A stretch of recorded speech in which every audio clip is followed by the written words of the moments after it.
Konteks komunikasi. Halo para pemikir liar, ini adalah intuisi kognisi.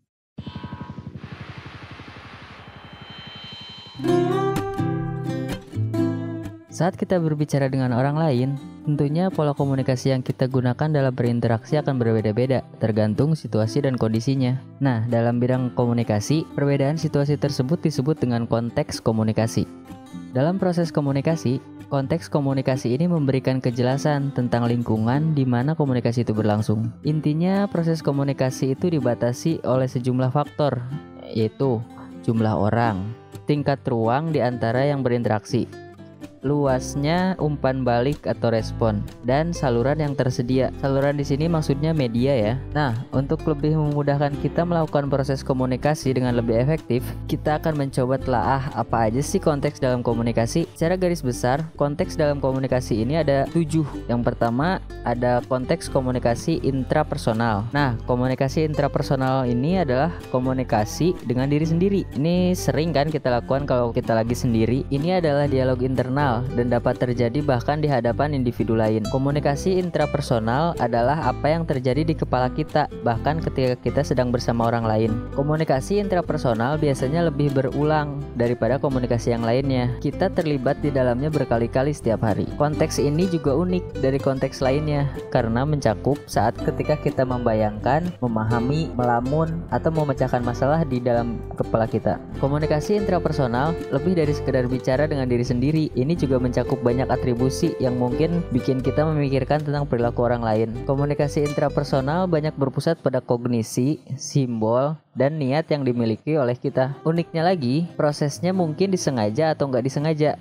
Bisa dibilang komunikasi intrapersonal merupakan jantung dari aktivitas komunikasi kita sehari-hari. Tanpa mengenali diri sendiri, sulit untuk mengenali orang lain. Yang kedua yaitu konteks komunikasi intrapersonal. Nah, kalau konteks komunikasi interpersonal bisa dibilang konteks paling luas dan banyak ragamnya. Karena komunikasi interpersonal ini mengacu pada interaksi dua arah atau tatap muka. Konteks ini menjelaskan bagaimana kita memulai hubungan, memelihara hubungan, dan bahkan menjelaskan bagaimana kita melakukan pemutusan hubungan dengan orang lain. Konteks interpersonal ini bisa dibilang konteks komunikasi yang memiliki banyak subkonteks, karena banyak sekali isu dan tema yang bisa digunakan saat kita berhubungan atau berinteraksi dengan orang lain. Yang selanjutnya yaitu konteks komunikasi kelompok kecil. Nah, konteks ini berfokus pada sifat dinamis kelompok kecil, termasuk peran kelompok, batasan, dan kepercayaan kelompok kecil tersebut. Biasanya dilakukan gak lebih dari 10 orang. Biasanya sih cuma 3 sampai 7 orang. Semakin banyak anggota kelompok yang terlibat, semakin besar juga kesempatan untuk mengembangkan lebih banyak hubungan pribadi. Hal ini dapat mempengaruhi apakah kelompok kecil tetap fokus pada tujuan mereka atau apakah anggota kelompok puas dengan pengalaman mereka dengan kelompok tersebut. Nah, tingkat kebersamaan dan ikatan yang tinggi dalam kelompok akan mempengaruhi efektivitas dan efisiensi kelompok tersebut, sehingga kelompok tersebut memiliki sinergi yang kuat karena terjadi pertukaran perspektif dari setiap anggota kelompok. Nah, pola interaksi yang terjadi dalam konteks komunikasi ini sangat bervariasi karena tidak ada hierarki yang jelas, sehingga perilaku peran kita dalam kelompok juga akan mempengaruhi efisiensi kelompok tersebut. Ya, misalnya yang sesuai konteks ini, ya mungkin kalian punya grup ngerumpi gitu, atau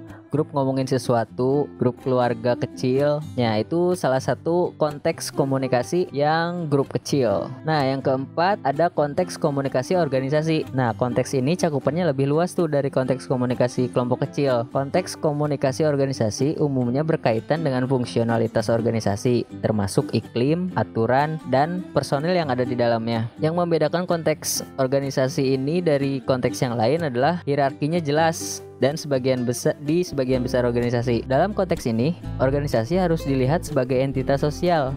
Untuk mempercepat produksi, pengusaha harus mempertimbangkan sikap dan perasaan pekerja. Intinya, konteks ini menjelaskan perilaku manusia di tempat kerja untuk memperluas perspektif mereka tentang organisasi dan kehidupan dalam organisasi tersebut. Yang kelima, ada konteks komunikasi publik atau retorika. Nah, konteks ini berfokus pada penyebaran informasi dari satu orang ke kelompok besar. Biasanya dalam konteks komunikasi komunikasi publik memiliki 3 tujuan utama, yaitu menginformasikan, menghibur, dan membujuk. Nah, tujuan terakhir ini yaitu sama dengan persuasi gitu, mempengaruhi orang. Nah, itu adalah inti dari komunikasi retoris atau konteks komunikasi publik. Banyak prinsip persuasi termasuk analisis audiens, kredibilitas pembicara, dan penyampaian pesan secara verbal dan nonverbal. Kajian retorika bersifat ekspansif dan dapat mencakup kajian seperti teks pidato, pidato pelantikan. Konteks komunikasi publik atau retorika ini mencoba untuk membongkar tantangan kecemasan berbicara di depan umum. Karena kan yang berbicara di depan umum kan biasanya orang-orang besar ya, yang suka pidato, yang suka orasi gitu kan. Nah, kalau kalian mendalami teori-teori retorika ini, mungkin kalian bisa mengatasi kecemasan kalian berbicara di depan umum. Yang keenam yaitu ada konteks komunikasi massa atau media. Secara sederhananya, konteks komunikasi massa bisa diartikan sebagai komunikasi kepada audiens yang besar melalui berbagai saluran atau media komunikasi. Oleh karena itu, konteks komunikasi massa mencakup saluran atau media yang digunakan dan audiens atau halayak. Konteks komunikasi massa ini cukup berbeda, yang mana dalam konteks ini memungkinkan pengirim dan penerima informasi untuk melakukan kontrol terhadap informasi tersebut. Jadi kayak misalnya di televisi, kita nggak suka satu siaran gitu, satu channel, ya kita tinggal pindah aja gitu kan.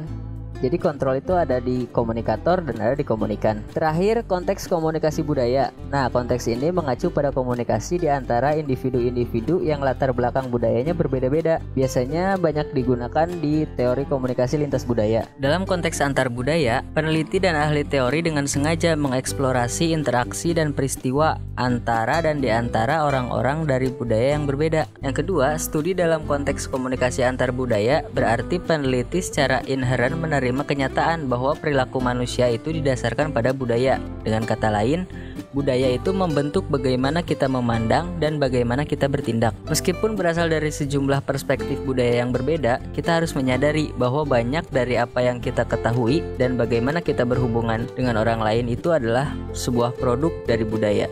Semoga video ini bisa bermanfaat buat kalian, dan setelah menonton video ini, setidaknya kalian bisa mengurangi pemikiran liar kalian. Terima kasih, saya Tama dari Intuisi Kognisi dan sampai jumpa.